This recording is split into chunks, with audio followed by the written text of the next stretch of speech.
កីឡាករសំខាន់ពីររូបនេះរបស់បាសេឡូណានិងរ៉េម៉ាឌ្រីតអាចនឹងជាពីរបួសមុនការប្រកួតវគ្គផ្ដាច់ព្រាត់ពានរង្វាន់កូប៉ាដេរ៉េ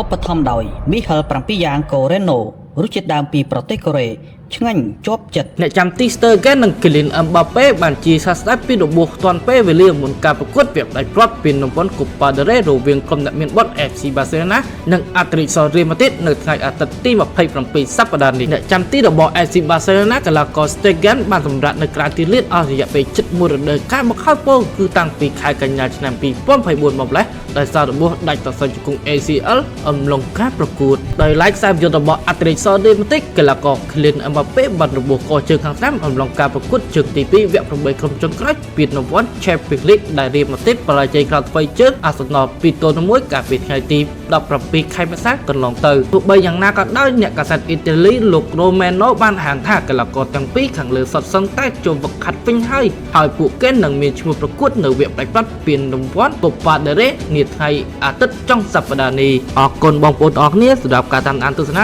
ជួបអេដមីននៅវីដេអូក្រោយ